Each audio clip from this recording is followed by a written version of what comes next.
Bapak Ibu, saudara-saudari yang terkasih dalam Tuhan kita Yesus Kristus. Hari ini kita memasuki minggu biasa yang ke-16. Kehendak bebas merupakan salah satu yang membedakan manusia dari makhluk yang lain. Tuhan menganugerahkan kepada manusia kita semua kehendak bebas. Oleh karena itu, kita bebas untuk melakukan yang baik atau yang jahat. Kita bebas memilih kebaikan atau keburukan. Ketika Tuhan Allah menciptakan manusia yang pertama, Adam dan Hawa, juga kepada mereka diberikan kebebasan untuk mendengarkan apa yang Allah perintahkan atau untuk mengabaikan perintah Allah. Dan kenyataannya mereka mendengarkan apa yang dikatakan oleh setan, sehingga mereka jatuh ke dalam dosa. Saudara-saudari yang terkasih dalam Tuhan kita Yesus Kristus, orang kadang bertanya, mengapa Tuhan membiarkan kejahatan itu, keburukan itu ada di dunia ini? Kalau Dia berkuasa, mengapa tidak dilenyapkan saja, tidak dibinasakan saja kejahatan yang ada di dunia ini yang membuat manusia justru menderita? Saudara-saudari yang terkasih, sekali lagi, ini adalah konsekuensi kebebasan yang diberikan Allah kepada manusia. Allah mencintai manusia sehingga memberikan kebebasan itu kepada kita semua.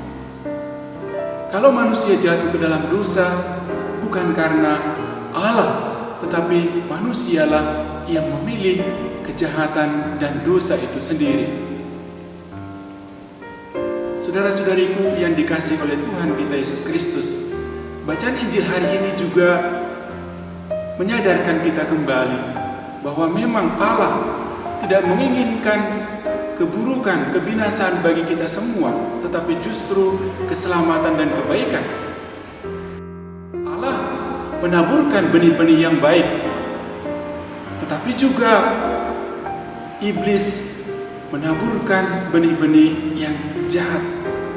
Kepada manusia diberikan kebebasan untuk memilih apakah mengikuti yang baik atau mengikuti yang jahat yang ditaburkan oleh iblis di dalam dunia ini.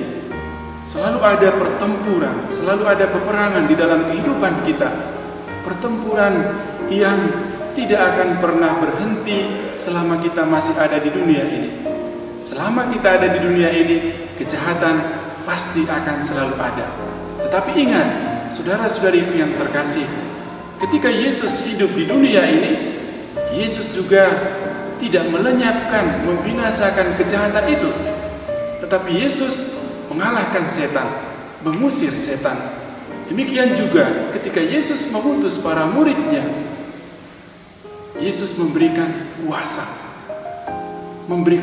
kuasa kepada manusia, kepada kita untuk mengalahkan setan, untuk mengusir roh-roh jahat yang ada di dunia ini.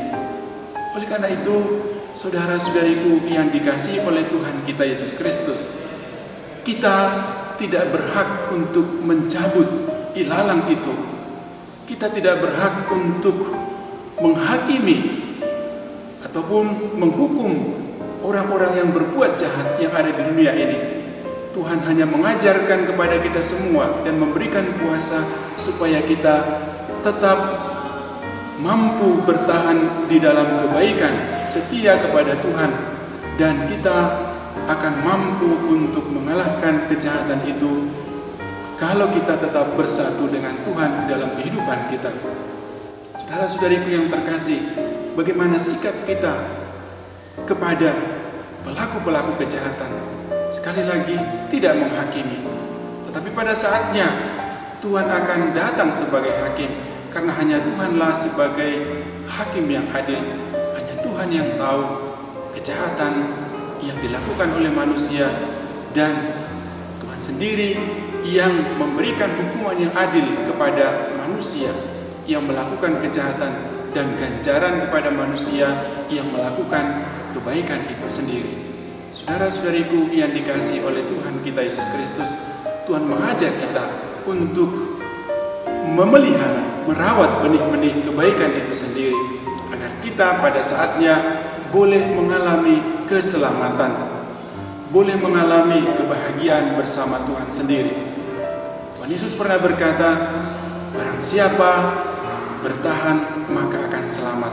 Maka mari kita tetap bertahan setia untuk melaksanakan perintah Tuhan, merawat, menjaga benih-benih yang baik itu, agar pada saatnya pun kita akan selamat, baik di dunia ini maupun di dunia akhirat nanti. Tuhan memberkati kita.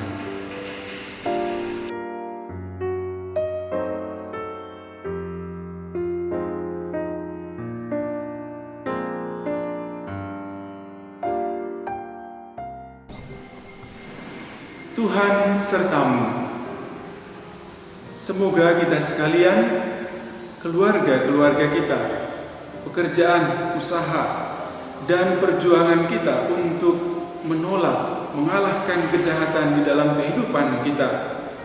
Saudara-saudara kita yang mengalami tantangan, penderitaan, juga diberikan rahmat oleh Allah yang Maha Kuasa agar tetap kuat dan setia di dalam iman. Dalam nama Bapa dan Putra dan Roh Kudus. Amin.